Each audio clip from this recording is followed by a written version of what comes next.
అందరికీ నమస్కారం. మన కథలు ఛానల్‌కి స్వాగతం. నేను మీ కమలశ్రీ. మదర్‌తో నా ప్రయాణం పార్ట్ 7 ఇంతవరకు ఈ సీరీస్‌ని వినని వాళ్ళు లింక్‌ని డిస్క్రిప్షన్‌లో ఇస్తున్నాను. వినేసి వచ్చేయండి. ఇంకా నా మిగిలిన స్టోరీస్ కూడా విని మీ అమూల్యమైన అభిప్రాయాలను కామెంట్ రూపంలో తెలియజేయడం మర్చిపోవద్దు. మీలో ఇంకెవరైనా నా ఛానల్‌ని సబ్స్క్రైబ్ చేసుకున్నట్లయితే తప్పకుండా సబ్స్క్రైబ్ చేసుకోండి. నాన్న, అన్నయ్య కానీ నాతో రాకపోయి ఉంటే ఏం జరిగేదో తెలుసా? అంది మధుర. వాడిని అన్నయ్య అని అనొద్దన్నానా లేదా? ఆవేశంగా అన్నాడు నరసింహారావు. నాన్న, ఆవేశం తగ్గించుకుని నేను చెప్పేది వినండి. ఇప్పుడు కిరణ్ అన్నయ్యే లేకుంటే నేను మీ ముందు ఇలా ఉండేదాన్నే కాదు అంటూ పాన్ షాప్ దగ్గర జరిగింది మొత్తం వివరంగా చెప్పింది మధుర. చూసారా, మీరు కోపగించుకుంటున్న ఆ అబ్బాయి మన మధురని ఆ రౌడీలు ఏమీ అనకుండా చూసుకున్నాడు. కానీ మీరేమో తన ముఖం కూడా చూడడం లేదు అంది యశోద నెమ్మదిగా. ఎందుకు? వాళ్ళని చూసి మాట్లాడి మళ్ళీ కొత్త సమస్యలు తెచ్చుకోవడానికా? కోపంగా అన్నాడు నరసింహారావు. అదేంటండి అలా అంటారు? ఆ అబ్బాయి కూడా అలానే ఆలోచిస్తే మన బంగారం పరిస్థితి ఏమయ్యేదో తెలుసా? అంది యశోద.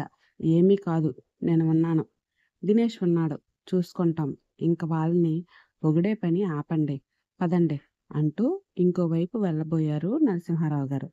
అంత దూరం నుంచి వింటున్న కిరణ్, శివానీలు బాధపడ్డారు. కానీ అదే బాధని కళ్ళల్లో కనబడనీయకుండా ఇంకో చోటుకి వెళ్ళబోయారు. కిరణ్ వాళ్ళను వెతుక్కుంటూ వచ్చిన ఆ నలుగురు రౌడీలు ఒక్కసారిగా వాళ్ళని చుట్టుముట్టేశారు. రేయ్, నేనెవరో చెప్పినా కూడా మళ్ళీ వచ్చారా? అన్నాడు కిరణ్ కోపంగా. నువ్వెవరైనా మాకనవసరం. నీ తల 10 లక్షలు పలికింది. అందుకే ఆ కమిషనర్ అంటే భయం ఉన్నా కూడా తెగించి మరీ వచ్చాం అంటూ అతన్ని గట్టిగా పట్టుకున్నారు నలుగురు ఒకేసారి. ఆ మాటకి భయపడుతూ ప్లీజ్ అన్నా, తనని ఏమీ చెయ్యొద్దు ప్లీజ్ అంటూ బ్రతిమలాడటం మొదలుపెట్టింది శివాని. చెల్లమ్మ, నీ మొగుడి తల 10 లక్షలు. ఎవడికి వద్దు చెప్పు? ఈ మదురై మొత్తం వెతుకుతున్నారు తన కోసం. మాకు కాకపోయినా ఇంకెవరికైనా దొరికి తీరుతాడు. నువ్వు అట్టే ఏడవకు.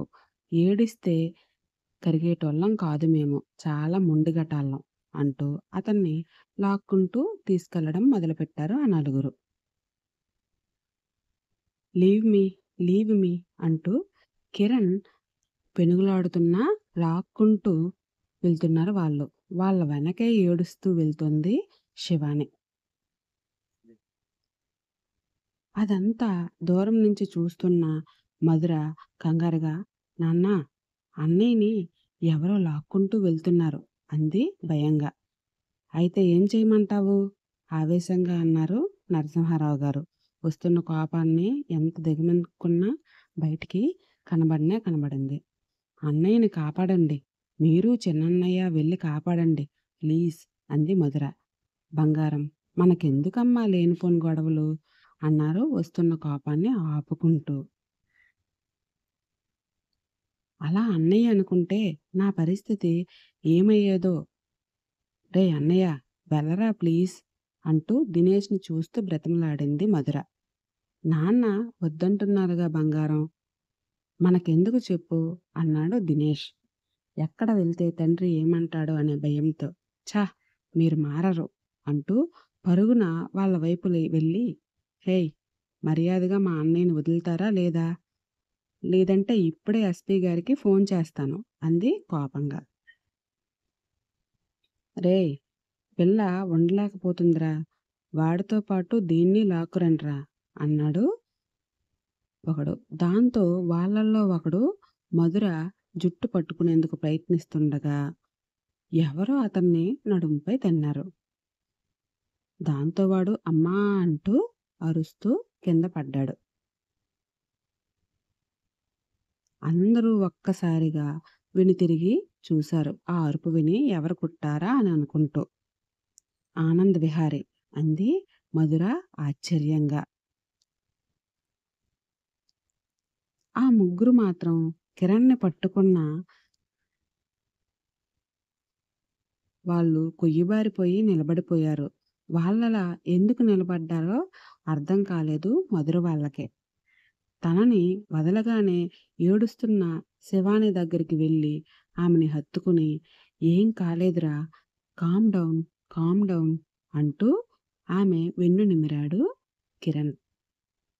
అతనలా ఓదార్చగానే శివాని ఇంకా ఎక్కువగా ఏడుస్తూ అతన్ని గట్టిగా వాటేసుకుంది. కింద పడినవాడు మరి పైకి లేవకపోవడం, మిగిలిన వాళ్ళు బొమ్మల్లా నిలబడిపోవడంతో ఏమై ఉంటుంది వీళ్ళకి? ఏదైతే ఏంటి, మొత్తానికి గండం గడిచింది. ఈసారి ఆ అబ్బాయి వాళ్ళను కాపాడాడు అనుకుంది యశోద. నరసింహారావు గారు, దినేష్ కూడా ఆశ్చర్యంగా చూస్తున్నారు. కింద పడిన వాడిని మరోసారి తన్నడంతో అతను అమ్మా అంటూ మళ్ళీ అరిచాడు. దాంతో బొమ్మలా నిలబడిన ముగ్గురిలో చలనం వచ్చింది. రేయ్! పారిపోదాం పదండ్రా! వీడి చేతికి చిక్కితే ఇక మన సాల్తీలు గల్లంతే అని పరుగు అందుకున్నారు ముగ్గురు. వారి వెనకే అంతే స్పీడుతో పరుగు మొదలుపెట్టాడు ఆనంద్ విహారి. కళ్ళు మూసి తెరిచేలోపు వాళ్ళని చేరుకుని క్షణంలో వాళ్ళని మట్టి కరిపించాడు. వాళ్ళంతా కింద పడిపోయాక కిరణ్ వాళ్ళ దగ్గరకు చేరుకుని, "మీకింకా ఏం ప్రాబ్లం లేదు. మీరిక వెళ్ళొచ్చు" అన్నాడు నెమ్మదిగా. "మీకెలా ధన్యవాదాలు చెప్పాలో కూడా నాకు అర్థం కావట్లేదు. మీరు కాపాడింది ఒక్క ప్రాణం కాదు, 2 ప్రాణాలు. నాకేదైనా అయితే తను వెంటనే చనిపోతుంది" అంటూ చేతులు జోడించాడు కిరణ్. ఏడుస్తున్న శివాని కూడా తేరుకుని ఆనంద్ విహారీకి చేతులు జోడించి, "థాంక్యూ సార్. మీ మేలు మర్చిపోలేను. మేం చనిపోయే వరకు గుర్తుపెట్టుకుంటాం" అంది కన్నీళ్లతో. "ఆ! ఆ!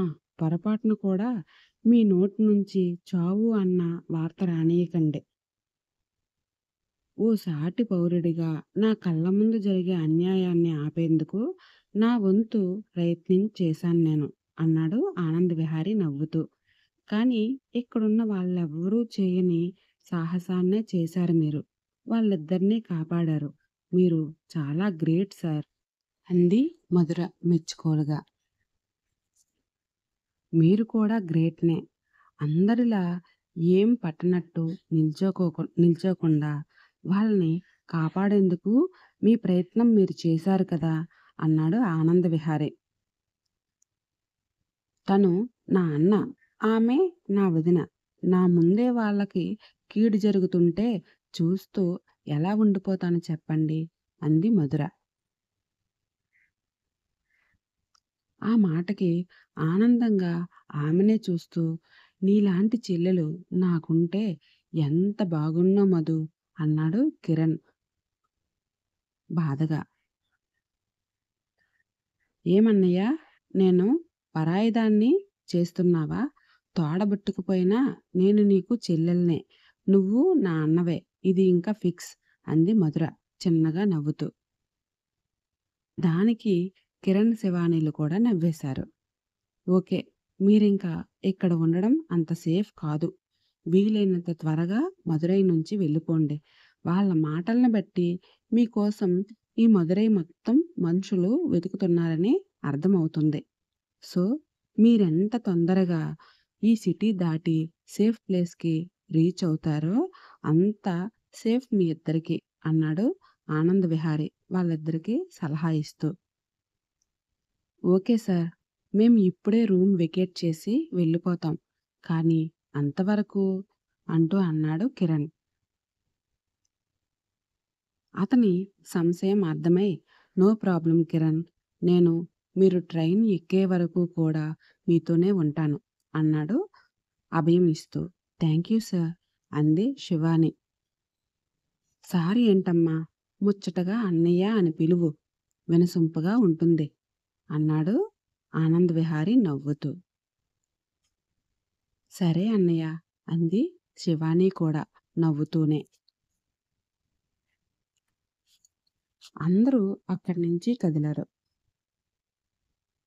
హోటల్ రూమ్ చేరుకున్న కిరణ్ వాళ్ళు రూమ్ వెకేట్ చేసి రైల్వే స్టేషన్కి చేరుకున్నారు.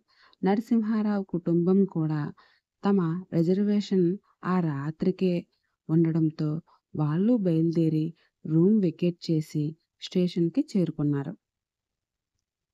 కిరణ్ శివానీలతో పాటుగా స్టేషన్కి వెళ్ళి ట్రైన్ ఎక్కించాడు ఆనంద్ విహారి.